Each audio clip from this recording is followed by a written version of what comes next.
The encrypted transmission lasted exactly 47 seconds. Lieutenant Commander Kestrel Ghost Vance heard every word through the static, her knuckles white against the control yoke of her FA-18E Super Hornet as she banked hard left over the Strait of Hormuz. The message wasn't meant for her.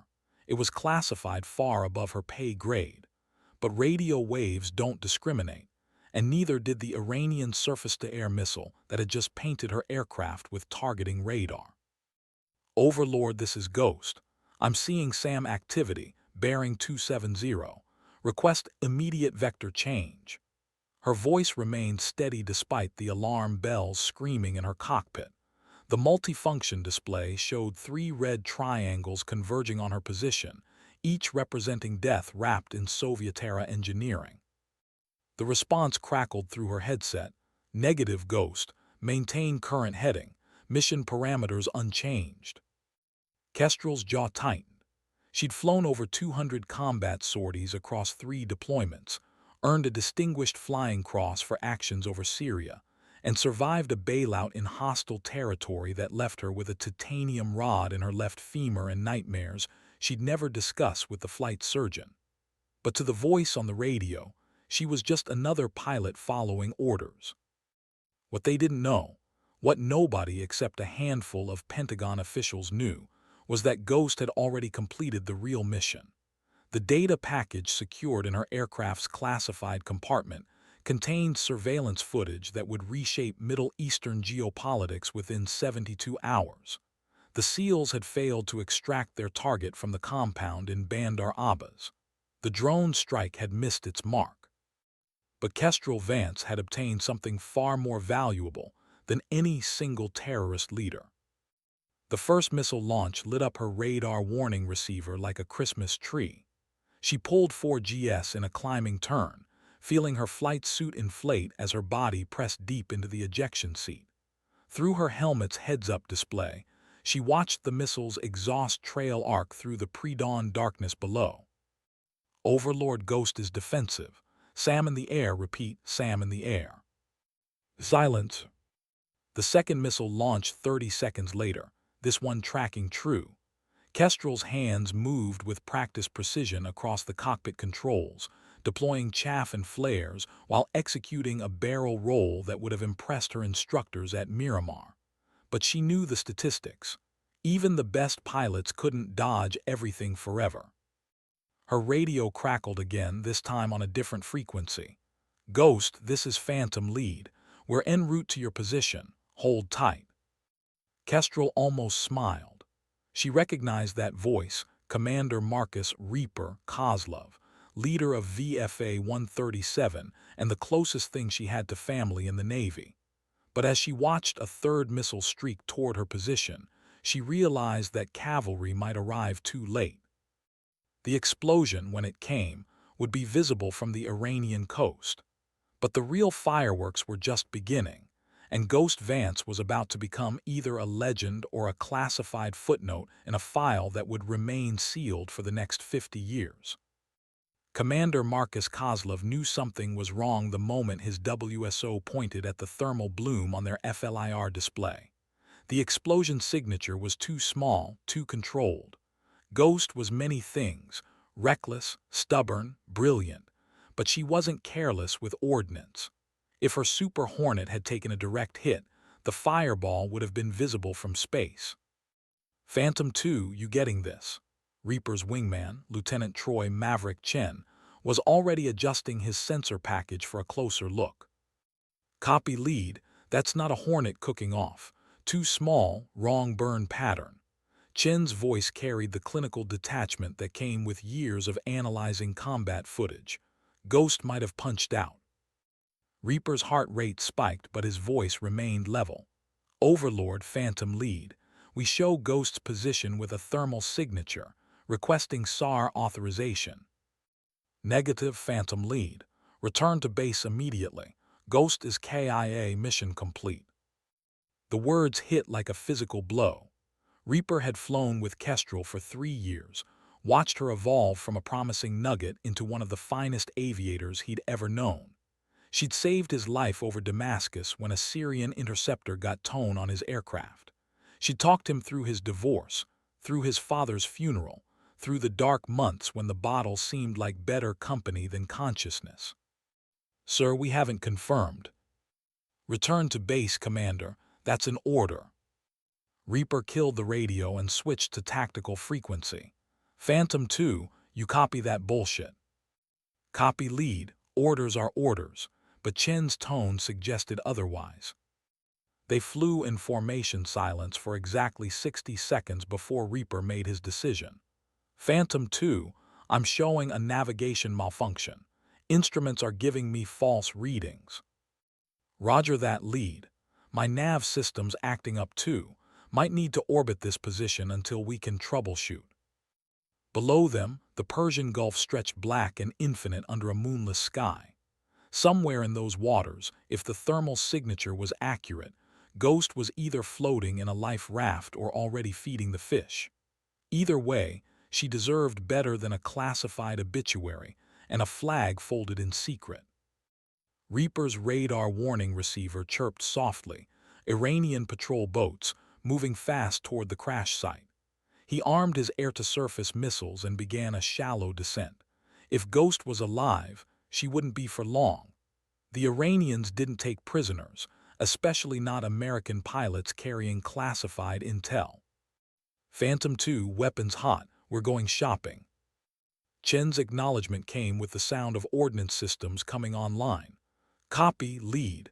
Time to earn our pay." The first patrol boat appeared on thermal imaging 3 minutes later, its wake a white scar against the dark water. Reaper centered the target in his display and waited. Rules of engagement were clear: positive identification before weapons release. But in the pre-dawn darkness over hostile waters, positive identification was often a luxury they couldn't afford. His finger hovered over the trigger as he thought about Ghost's laugh, her terrible taste in music, the way she could make a super hornet dance like a butterfly in a hurricane. If she was down there, she was counting on him. The patrol boat's searchlight began sweeping the water methodically. Captain Yasmin Khauri had been commanding Iranian naval forces in the Persian Gulf for 6 years, long enough to know the difference between routine patrols and someone hunting for survivors. The 2 American fighters circling overhead weren't following standard egress patterns. They were searching, and that meant their colleague was still alive. She studied the tactical display aboard her command vessel, a modified Sina-class fast attack craft bristling with Chinese-manufactured weapon systems. 3 patrol boats were converging on the crash site coordinates, while her surface-to-air missile batteries maintained lock on the circling Americans. "Commander, we have thermal contact. Life raft bearing 095, range 4 kilometers." Khauri nodded. She'd shot down American aircraft before, but capturing a live pilot, especially one carrying classified intelligence, would be a career-defining achievement. The Revolutionary Guard would promote her, maybe even grant her a commendation. Her daughter could attend university in Tehran instead of the provincial schools. "All stations, weapons tight. We take the pilot alive." The radio crackled with acknowledgments from her subordinates. Through her binoculars, she could make out the orange emergency beacon flashing against the dark water. The American was signaling, probably hopping for rescue that would never come. Her fighters were already being tracked by land-based missiles. They couldn't maintain their patrol much longer. "Contact reports small arms fire from the life raft," her communications officer reported. "The pilot is armed." Of course she was. American aviators carried sidearms, probably a 9 pistol with limited ammunition. Enough to make a statement, not enough to alter the outcome. Khauri had faced desperate people before: Kurdish rebels in the mountains, Afghan fighters along the eastern border. Desperation made them dangerous for exactly as long as their ammunition lasted. "Maintain distance. Let her waste her bullets on water." The patrol boat spread into a wide circle around the life raft, searchlights converging on the small orange target. In the harsh white glare, Khauri could see the pilot clearly for the first time: a woman, blonde hair plastered against her skull, one arm hanging at an awkward angle. Blood stained her flight suit dark across the chest and shoulders. She was young, maybe 30 years old.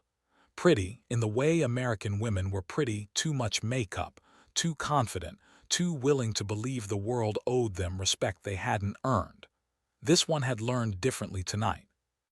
Pilot of the United States Navy, Cowrie announced over the loudspeaker, her English accented but clear. You are surrounded. Surrender your weapon and prepare for rescue. The response came in the form of a muzzle flash and the crack of a pistol shot. The bullet struck harmlessly in the water 20 meters from the nearest patrol boat, but the message was unmistakable. Cowrie smiled. She appreciated courage even in enemies. This American would break eventually, they all did, but she'd make them work for it. That was something worth respecting.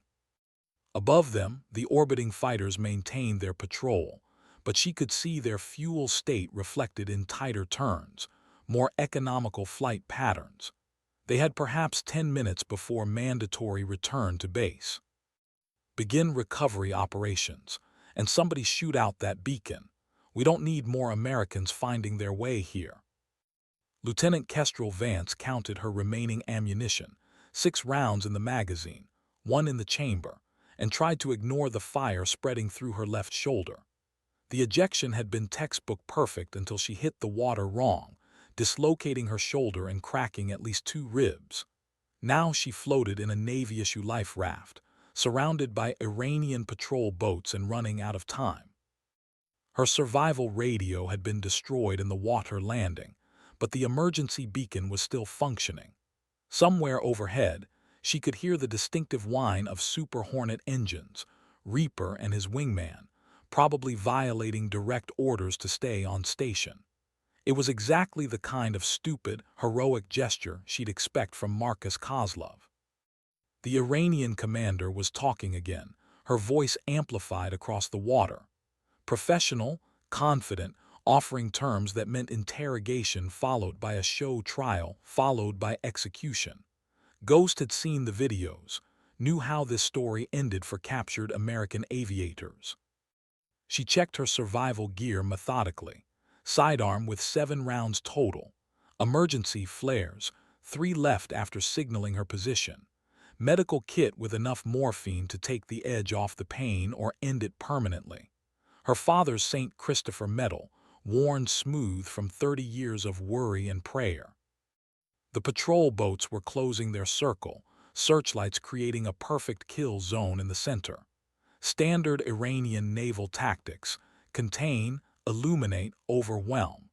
She'd studied their methods at War College, never imagining she'd experience them firsthand. You are bleeding, American pilot, the commander announced. Medical attention is available. Surrender now and we will treat your injuries. Ghost almost laughed. The Iranians weren't known for their humanitarian treatment of prisoners, especially not female prisoners carrying classified intelligence. She touched the sealed data packet secured in her survival vest, the real reason for tonight's mission, the intelligence that had cost 3 SEAL lives and a CIA asset who'd been feeding information to Washington for 2 years. The first patrol boat edged closer, its bow crew visible in the harsh light. Young faces, nervous hands on automatic weapons. They were afraid of her, she realized. One injured American woman in a life raft, and they were treating her like a threat. Maybe she was. Ghost pulled the pin on an emergency flare, the red phosphorus igniting with a harsh chemical smell. She held it up like a torch, painting the water around her in hellish crimson light. The patrol boats hesitated, uncertain whether the flare was a signal or a weapon. "Here's my surrender terms," she called out, her voice carrying across the water. "You back off to 500 meters, and I'll consider not taking some of you with me." The commander's laughter echoed from the loudspeakers. "You have 1 pistol and some flares, American. We have 50 men and heavy weapons." "Yeah," Ghost replied, touching the data packet again. "But I've got something you want alive, and if I die, it dies with me." The silence that followed told her everything she needed to know. They'd been briefed on her mission, understood the value of her intelligence. She wasn't just another pilot anymore. She was a bargaining chip worth more than her weight in weapons-grade plutonium. Above them, the American fighters maintained their patrol, but she could hear their engines growing fainter. Fuel states were critical, and even Reaper couldn't manufacture jet fuel from stubbornness and loyalty. Time was running out for everyone. The encrypted satellite phone in Captain Cowery's pocket vibrated twice, the priority signal reserved for Revolutionary Guard intelligence. She answered without taking her eyes off the American pilot, who sat in her life raft like a wounded tiger, dangerous until the moment she died. "This is Admiral Rostami," the voice was crisp, authoritative. "Status report on the American pilot." "Contained and surrounded, Admiral. She's wounded but conscious, armed with a sidearm. The intelligence package she carries is of extraordinary value. She must be taken alive and unharmed. Use whatever resources necessary." Cowery frowned. The tone suggested this wasn't a routine shoot-down anymore. "Admiral, she's mentioned having something we want. How does Command know about classified American intelligence?" The pause lasted exactly 3 seconds, long enough to suggest she'd asked the wrong question. "That information is compartmentalized above your clearance level, Captain. Your orders are to secure the pilot and her equipment intact. Failure is not acceptable." The line went dead. Cowery stared at the phone, processing implications that made her stomach clench with unease.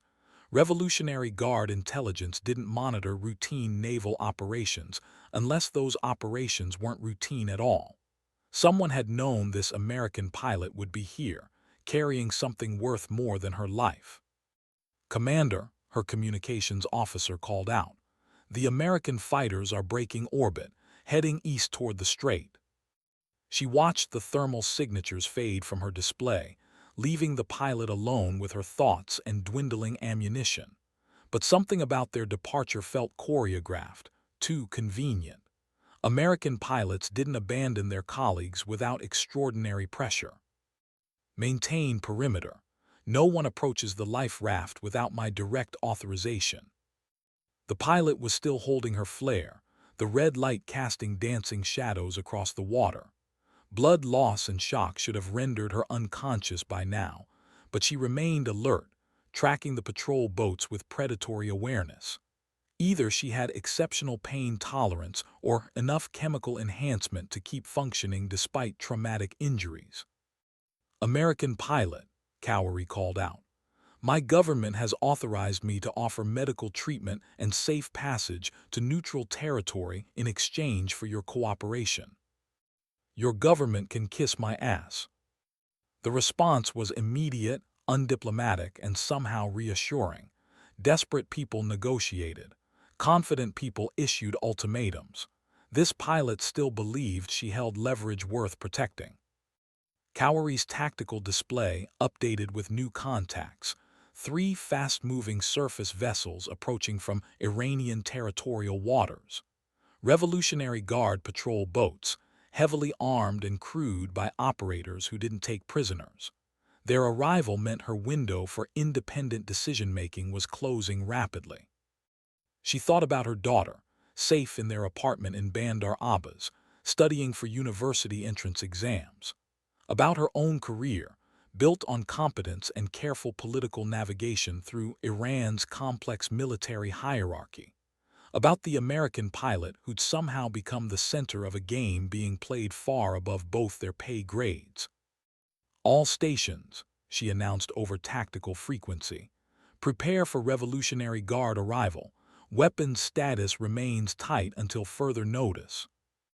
The acknowledgments came back professional and emotionless, but she could hear the tension underneath.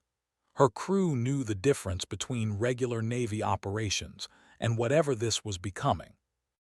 In her life raft, surrounded by hostile forces and bleeding into the Persian Gulf, Ghost Vance was running the most dangerous calculation of her life.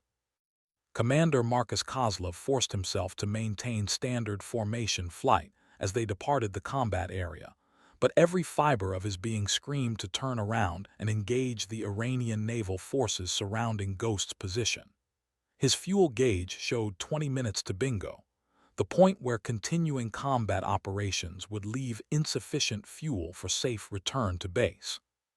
Phantom 2, you seeing what I'm seeing on Datalink? Chen's reply carried the same tension that was eating at Reaper's gut. Copy, lead. 3 additional contacts inbound to Ghost's position.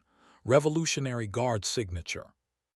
The tactical display painted a picture that made Reaper's blood run cold. Iranian patrol boats forming a containment perimeter, while heavier units approached with enough firepower to level a city block. If Ghost was still alive, and the lack of secondary explosions suggested she was, her situation had just deteriorated from desperate to impossible. Overlord Phantom Lead. We have multiple Iranian naval units converging on Ghost's last known position. Request immediate SAR authorization. The response came back cold as space. Negative Phantom Lead. Ghost is presumed KIA, RTB immediately. Sir, we have reason to believe. Commander Kozlov. The voice changed, became harder, more authoritative. This is Admiral Harrison. You will return to base immediately and report for debriefing. Ghost's mission status is classified beyond your clearance level. Any deviation from direct orders will result in court-martial proceedings. Reaper killed the radio and stared at his fuel gauge. Enough for one more pass, maybe 2 if he pushed minimum reserves to the edge of acceptable risk. But fighting his way through Iranian air defenses with a wingman and no support would be suicide, and suicide wouldn't help Ghost. Phantom 2, you copy that transmission. Roger Lead. Orders received and understood. Chen's tone was carefully neutral, but Reaper had flown with him long enough to recognize the subtext. They were being ordered to abandon a pilot who might still be alive, and the justification was buried in classification levels that neither of them would ever access. The Persian Gulf stretched black and empty beneath them as they turned toward friendly airspace.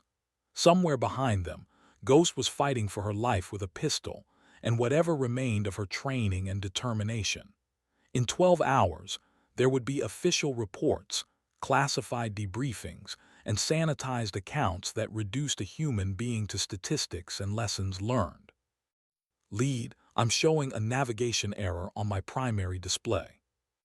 Reaper looked at his wingman's aircraft, saw Chen tapping his helmet in the universal gesture for communication problems. Official communication problems that couldn't be recorded or referenced in after-action reports. Copy 2, I'm reading the same error. They flew in radio silence for the next 10 minutes, but their flight path took them along the edge of international waters, close enough to monitor Iranian communications if someone happened to be listening on the right frequencies, close enough to see thermal signatures if someone's sensors happened to be pointing in the right direction, close enough to matter if Ghost managed to create one more miracle. The Revolutionary Guard patrol boats arrived with the precision of a military operation planned months in advance. Captain Cowery watched them deploy into perfect attack formation, their commanders communicating on frequencies she couldn't monitor. These weren't rescue vessels.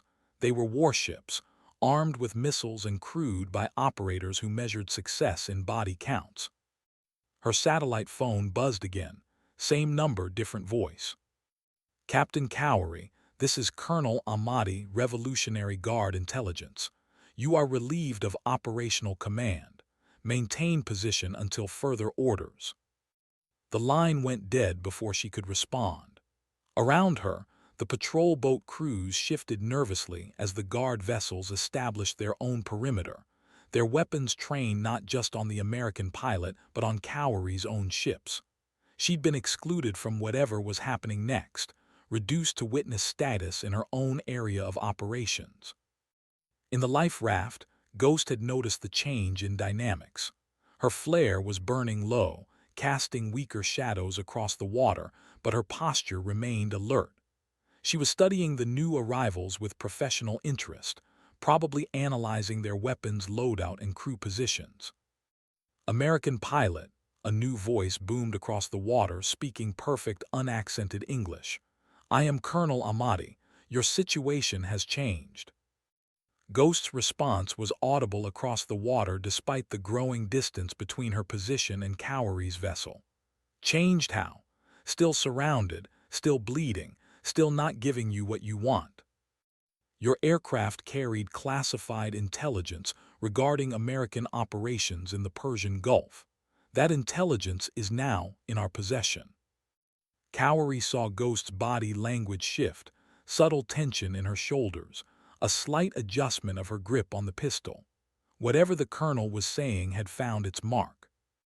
The data package secured in your survival equipment contains financial records linking American intelligence services to Kurdish separatist groups in northern Iran. Publication of this information will destroy your career and expose American operatives throughout the region. Ghost's laugh carried clearly across the water, but Cowrie could hear something forced about it. The pilot was maintaining her facade, but the colonel's words had shaken her. Here's the thing about classified intelligence, Colonel. If it was easy to obtain, it wouldn't be classified. Perhaps, but your government has already confirmed the package's authenticity through back-channel communications.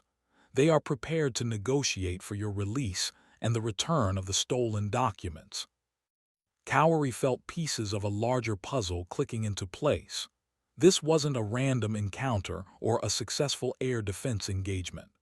The American pilot had been expected, tracked, and guided into a trap that stretched from Washington to Tehran. The intelligence she carried wasn't captured, it was traded.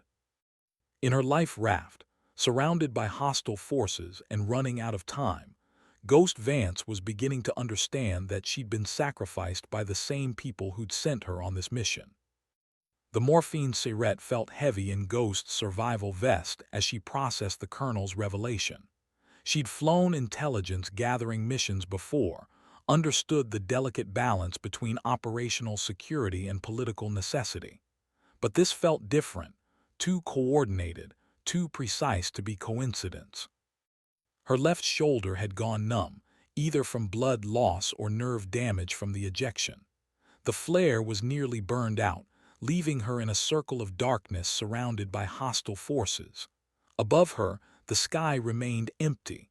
No rescue helicopters, no supporting aircraft, no cavalry charging over the horizon. Colonel Amati, she called out, her voice carrying across the water with forced steadiness. If my government is negotiating for my release, why are you still pointing guns at me? Insurance pilot, your government has a history of changing positions when convenient. The honesty was almost refreshing.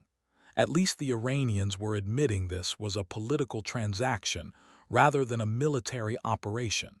She touched the data packet again, feeling the sealed plastic containing whatever information was worth trading her life for. Kurdish separatists, financial records, American operatives. The pieces formed a picture that made her stomach clench with something worse than fear. She'd been carrying evidence of American funding for groups that Iran considered terrorists. If that intelligence became public, it would destroy peace negotiations that had been developing for 18 months. Wars had been started over smaller revelations. How long have you been tracking me, Colonel? The pause suggested she'd asked another right question. Your flight path was provided to us through diplomatic channels, pilot. Your capture serves both our interests. Ghost felt something cold settle in her chest that had nothing to do with losing blood or floating in the Persian Gulf. She'd been sold. Not captured, not shot down through enemy action, traded like a commodity by people who'd sworn to protect American lives. The Revolutionary Guard boats were moving closer, their searchlights creating an inescapable cage of light around her position. Time for clever remarks and desperate bluffs was running out. She had maybe 2 minutes before they swarmed her position, and after that, her fate would be determined by politicians and intelligence officers who viewed her as an acceptable loss. She pulled the pin on her second flare, painting the water crimson again. The light revealed young faces behind automatic weapons, nervous eyes tracking her every movement. They were afraid of her, but orders were orders, and hesitation could be fatal in both directions. Ghost to any station, ghost to any station. She keyed her emergency radio one more time, knowing the transmission would be monitored by multiple intelligence services. I'm alive, I'm surrounded, and I'm carrying intelligence that certain people want buried with me. Static answered her, but she knew someone was listening. In the Pentagon, in Langley, in facilities she'd never heard of, her words were being analyzed and weighted against larger considerations of national security and political expediency. She was one pilot. The intelligence she carried could destabilize an entire region. The mathematics of sacrifice had never been more clear. The decision, when it came, arrived through encrypted channels that bypassed normal military command structure. In the Pentagon's National Military Command Center, Deputy Secretary of Defense Patricia Hawthorne stared at the satellite feed showing Ghost's position, surrounded by Iranian naval forces. "What's the intelligence assessment on recovery probability?" she asked the room. Colonel James Mitchell, representing the Joint Chiefs, consulted his tablet. Less than 15% chance of successful extraction. Iranian air defenses are at maximum alert status. Any rescue attempt would require significant force deployment with high probability of escalation.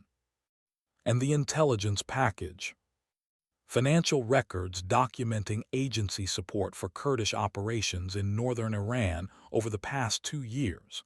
If released publicly, it compromises ongoing peace negotiations and exposes assets throughout the region. Hawthorne nodded slowly. She'd authorized the original operation, understood its strategic importance and potential consequences. Ghost Vance was an exceptional pilot and a loyal officer, but she was also carrying information that could destabilize American foreign policy for the next decade. CIA assessment. Director Sarah Chen spoke from the secure video feed connecting Langley to the Pentagon. Lieutenant Commander Vance is trained in resistance techniques and classified information protection. She can withstand interrogation for 72 to 96 hours before compromise becomes likely. Time frame for diplomatic resolution. State Department estimates 6 to 8 days for preliminary negotiations, assuming Iranian cooperation.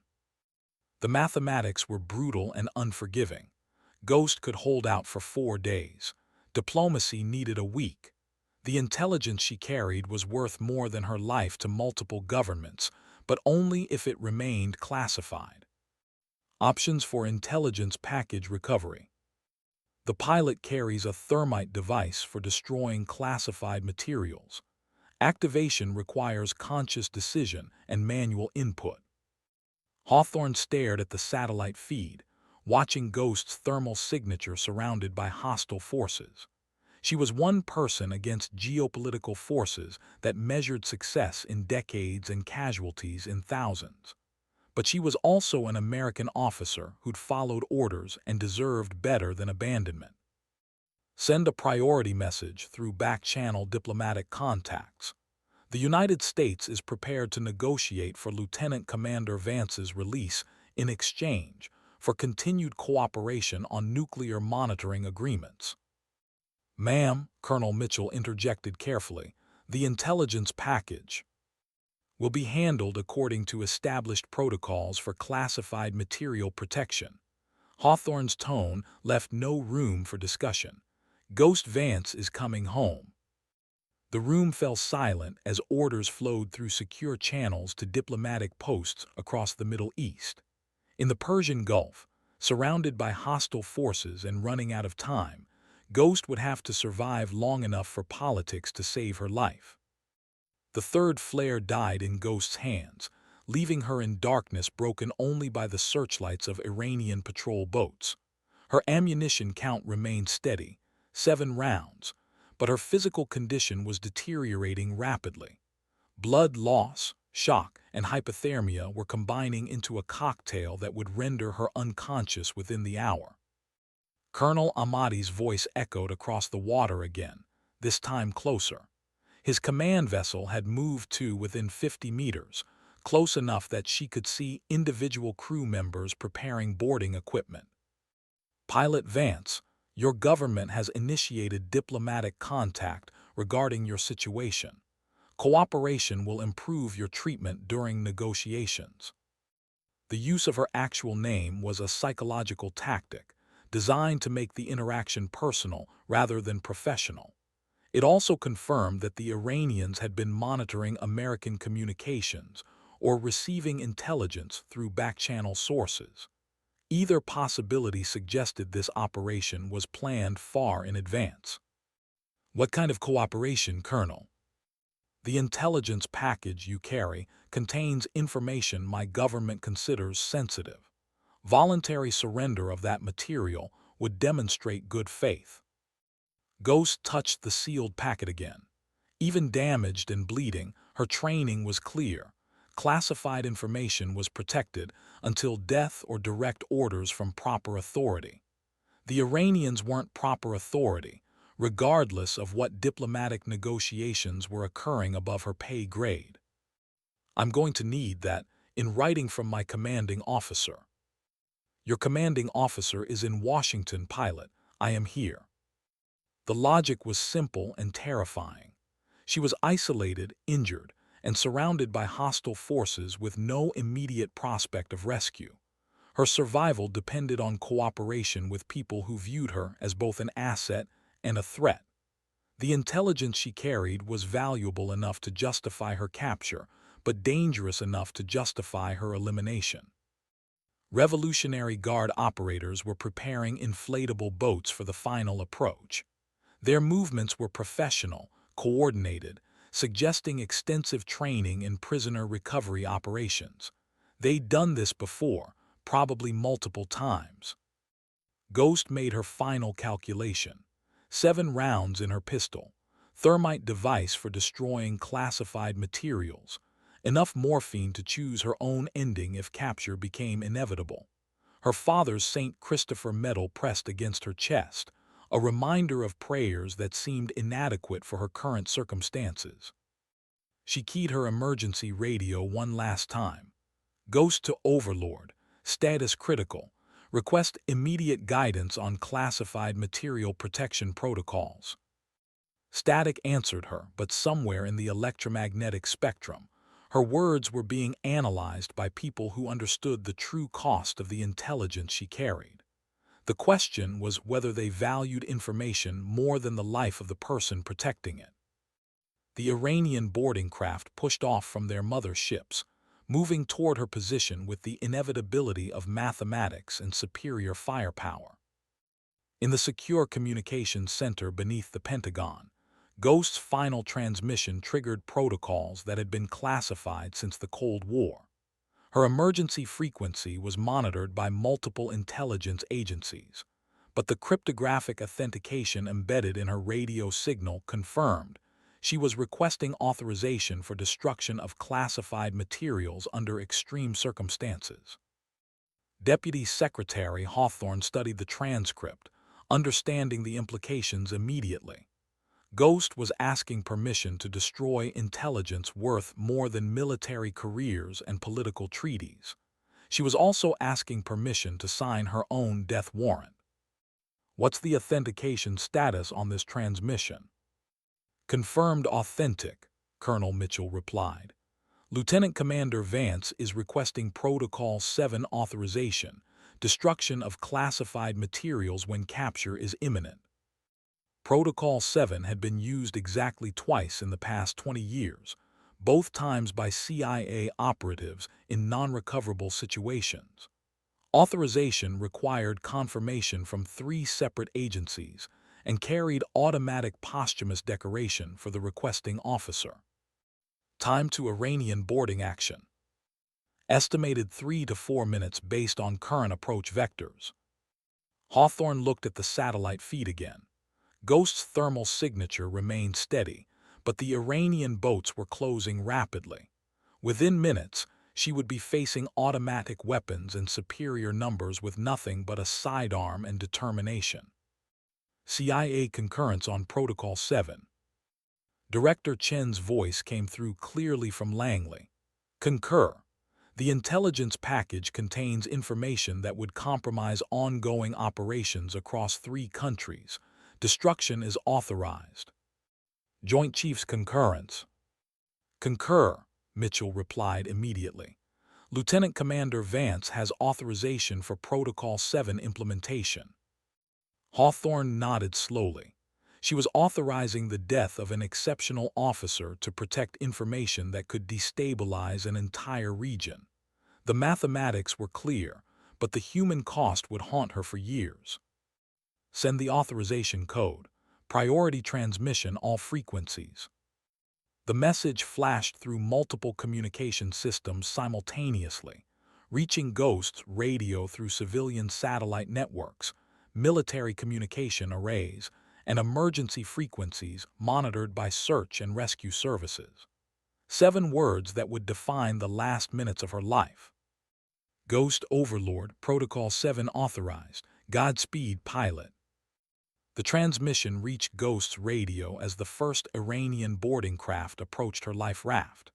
She heard the words clearly, understood their meaning immediately, and felt something that might have been relief settle in her chest alongside the growing cold. Protocol 7 meant she could destroy the classified materials she carried. It also meant her government had written her off as an acceptable loss in service of larger strategic objectives. The intelligence she'd protected with her life was now more valuable than her life itself. She looked at the thermite device secured in her survival vest, a small cylinder containing enough chemical energy to reduce classified documents to ash and molten metal. Activation required removing 2 safety pins and pressing a button that would give her approximately 30 seconds before ignition. The Iranian boarding craft was 20 meters away, close enough that she could see individual faces behind weapons. Young men following orders, probably with families waiting for them to return safely. They weren't her enemies. They were fellow professional soldiers caught in the same impossible situation that had trapped her. Iranian vessels. This is Lieutenant Commander Kestrel Vance, United States Navy. I am destroying classified materials in accordance with my orders. Any attempt to interfere will be considered an act of war. The announcement was professional, clear, and completely meaningless in practical terms. She was one person with a sidearm facing military forces with overwhelming superiority. But proper procedure mattered, especially in the final minutes of a military career. Colonel Ahmadi's voice boomed across the water, urgent now. Pilot Vance, destroying those documents serves no one's interests. Your government is prepared to negotiate. Ghost pulled the first safety pin from the thermite device, feeling the mechanism shift from safe to armed. Colonel, those negotiations don't include me walking away from this. We both know how this ends. The second safety pin came free with a metallic click that seemed to echo across the water. Her thumb rested on the activation button, 30 seconds of chemical fire that would destroy intelligence worth more than small countries and guarantee her own death in the process. She thought about her father, waiting for a phone call that would never come. About Marcus Kozlov, probably violating orders somewhere over the Persian Gulf. About the Kurdish fighters whose lives depended on information that was about to become ash in memory. Goes to any station monitoring this frequency. Mission complete. Intelligence package secure. See you on the other side. She pressed the button and began counting down from 30. The thermite device ignited with a brilliant white flash that temporarily blinded everyone within 100 meters. Ghost felt the chemical heat washing over her as classified documents dissolved into molten ash, taking with them 2 years of intelligence operations, and the lives of assets whose covers had just been permanently protected. 23 seconds remaining. The Iranian boarding craft had stopped their approach, their crews temporarily blinded by the thermite flare. Colonel Ahmadi was shouting orders in Farsi, but his words were lost in the roar of chemical combustion and the ringing in Ghost's ears from the initial ignition. 18 seconds. She drew her sidearm and fired 2 rounds into the air, not at the Iranian forces, but as a signal to anyone monitoring the situation that she remained conscious and in control. The shots echoed across the water like thunder,